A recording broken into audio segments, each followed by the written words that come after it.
investigação que a começar algum luna passada, caminhando assim uma encuesta acaba na apunta a opinião de tocante de um sentimento não tocante de desenvolvimento de Bonaire. Essa é a investigação aqui está focusada hoje.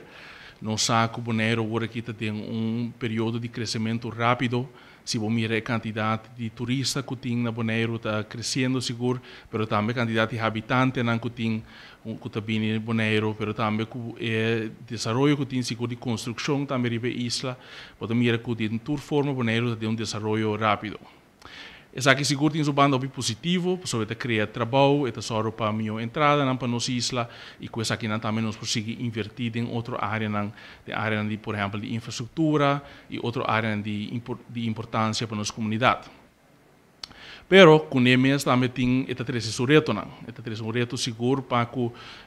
desenvolvimento que esse com a gente que tem que pôr pressão naturalmente riba o tráfico, pero também riba a parte social cultural, tem pressão seguro também riba a parte natureza, tem pressão do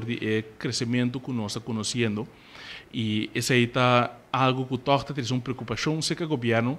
que nós quer ter melhor vista riba de nós que sabe bom que está viva de nossa comunidade com nossa mira é desenvolvimento aqui, com nossa comunidade sente e mira desenvolvimento aqui. Seguro se bo back maneira mas indicar é algo positivo, dus nós seguro está se estimular desenvolvimento de nossa isla, pero nós que guia desenvolvimento de uma maneira bom. Então, para o pouquinho é bom, você tem informação, você tem data, para você saber que está viva, que tem coisas que nós precisamos ter conta com que tem área que tem houve pressão riba de se nós não tomamos medida na tempo, nós não podemos perder certo aspecto que nós não quer perder na nossa comunidade. Vou pensar riba área de natureza, que por exemplo nós não perder, ou parte social cultural, de nós isso que nós quer manter, uma entidade de nós isso que nós quer manter, e que se nós não tomamos medida na tempo, essa que não lo tem efeito não seguro riba cada de área na aqui. Então,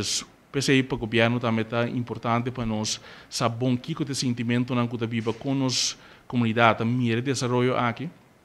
E para esse nós a pedir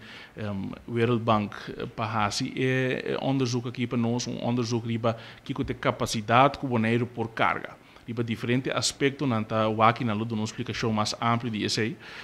pero nós precisamos de envolvimento de comunidade para nós por a informação aqui, para assim nós por ter uma boa investigação para riba esse também nós por tomar medida necessário. Isso aí para nós é importante, nós temos também diferentes sessões que ainda por participar na dia, isso aí também não dá uma explicação dentro de pouco, para assim naturalmente por participar na sessão aqui e com a informação que nós saca fora de sessão aqui nós usa para por exemplo, ruimteontwikkelingsplan com nós desarrollar certa área na onda, se nós queremos certo desenvolvimento na onda nós quer toch prevenir ou proibir certo desenvolvimento. Também vou aqui a parte da natureza, como também atender que, por exemplo, a área na maneira bo ref nang área nang de bo duik spot nang que botin portar botin que toma medida de para ser algum portar para uma temporada, dus esse é o tipo de medida nang que lo por vir depois de onderzoek aqui para assim nós vai mais dirigir e guiar o desenvolvimento de Bonaire e é um desenvolvimento sustentável seguro